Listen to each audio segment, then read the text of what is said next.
കഴിഞ്ഞ ദിവസം മിഡിൽ ഈസ്റ്റുമായി ബന്ധപ്പെട്ട നിരവധി വാർത്തകളാണ് പുറത്തു വന്നത്. അതിൽ ഏറ്റവും പ്രധാനപ്പെട്ടത് അൽ ഖസാം ബ്രിഗേഡിന്റെ ചീഫ് കമാൻഡറായ മുഹമ്മദ് ദായിഫിന്റെ മരണം തന്നെയാണ്. ഇതിനു പുറമെ മുസ്ലിം വിരുദ്ധ ആക്ടിവിസ്റ്റായ സൽവാൻ മൊമീക്കയുടെ കൊലപാതകവും അതുപോലെ വെസ്റ്റ് ബാങ്കിൽ ഇസ്രായേൽ സൈന്യത്തിന് ഫലസ്തീൻ പോരാളികൾ നൽകിയ തിരിച്ചടിയും കഴിഞ്ഞ ദിവസങ്ങളിലെ പ്രധാനപ്പെട്ട വാർത്തകളായിരുന്നു.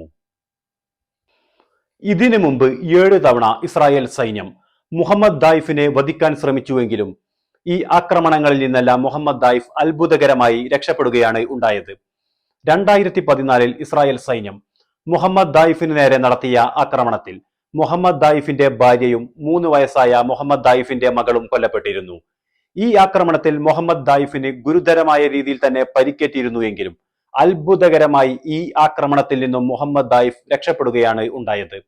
എന്നാൽ 2024 ജൂലൈ 13 ഇസ്രായേൽ സൈന്യം ഗസയിൽ നടത്തിയ വ്യോമാക്രമണത്തിൽ മുഹമ്മദ് ദായിഫ് കൊല്ലപ്പെടുകയാണ് ഉണ്ടായത്.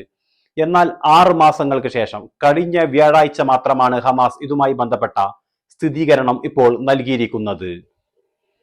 ഇതിനിടെ വെസ്റ്റ് ബാങ്കിൽ ആക്രമണം തുടർന്നുകൊണ്ടിരിക്കുന്ന ഇസ്രായേൽ സൈന്യത്തിന് വെസ്റ്റ് ബാങ്കിലെ പോരാളികൾ അതിശക്തമായ തിരിച്ചടിയാണ് നൽകിയിരിക്കുന്നത്. വടക്കൻ വെസ്റ്റ് ബാങ്കിലെ ജെനിൻ അഭയാർത്ഥി ക്യാമ്പിലുള്ള ഒരു കെട്ടിടത്തിലേക്ക് ഇരച്ചു കയറിയ ഇസ്രായേൽ സൈന്യത്തെ വെസ്റ്റ് ബാങ്കിലെ പോരാളികൾ പ്രതിരോധിക്കുകയും ഇവർ നടത്തിയ തിരിച്ചടിയിൽ ഇസ്രായേലിന്റെ ഒരു സൈനികൻ കൊല്ലപ്പെടുകയും 5 സൈനികർക്ക് പരിക്കേൽക്കുകയും ചെയ്തിട്ടുണ്ട്. പരിക്കേറ്റ ഒരു സൈനികന്റെ നില അതീവ ഗുരുതരമാണ് എന്നാണ് ഇസ്രായേൽ സൈന്യം തന്നെ പറയുന്നത്. ഇതിനു പുറമെ 3 സൈനികർക്ക് തരക്കേടില്ലാത്ത രീതിയിൽ തന്നെ പരിക്കേറ്റിട്ടുണ്ട് എന്നാണ് ഇസ്രായേലി മാധ്യമങ്ങളും പറയുന്നത്. കഫിർ ബ്രിഗേഡിലെ സൈനികർക്ക് നേരെയാണ് വെസ്റ്റ് ബാങ്കിലെ പോരാളികൾ ആക്രമണം നടത്തിയത്. കഴിഞ്ഞ വ്യാഴാഴ്ചയാണ് ആക്രമണം നടന്നത് എങ്കിലും ഇതുമായി ബന്ധപ്പെട്ട വാർത്ത ഇന്നലെ മാത്രമാണ് ഇസ്രായേൽ സൈന്യം പുറത്തുവിട്ടത്. ഇറാഖിലെ പോപ്പുലർ മൊബിലൈസേഷൻ ഫോഴ്സിലെ മുൻ സൈനികനും പിന്നീട് കടുത്ത ഇസ്ലാം മത വിരുദ്ധനുമായി മാറിയ സൽവാൻ മൊമീക്ക സ്വീഡനിലെ സ്റ്റോക്ക്ഹോമിൽ വെച്ച് വെടിയേറ്റ് കൊല്ലപ്പെട്ടതുമായി ബന്ധപ്പെട്ട് 5 പേരെ സ്വീഡിഷ് പോലീസ് അറസ്റ്റ് ചെയ്തിരിക്കുകയാണ്. 2023 സൽവാൻ മൊമീക്ക പരസ്യമായി ഖുർആൻ കത്തിച്ചത്.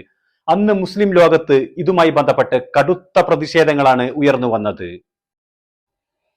ഇയാൾക്കെതിരെ സ്വീഡനിൽ വ്യാജരേഖ ചമച്ചതുമായി ബന്ധപ്പെട്ട ഒരു കേസ് നിലവിലുണ്ട്. ആ കേസിലെ വിധി വരാനിരിക്കെയാണ് സൽവാൻ മൊമീക്ക തന്റെ ഫ്ളാറ്റിൽ വെടിയേറ്റ് കൊല്ലപ്പെട്ടിരിക്കുന്നത്.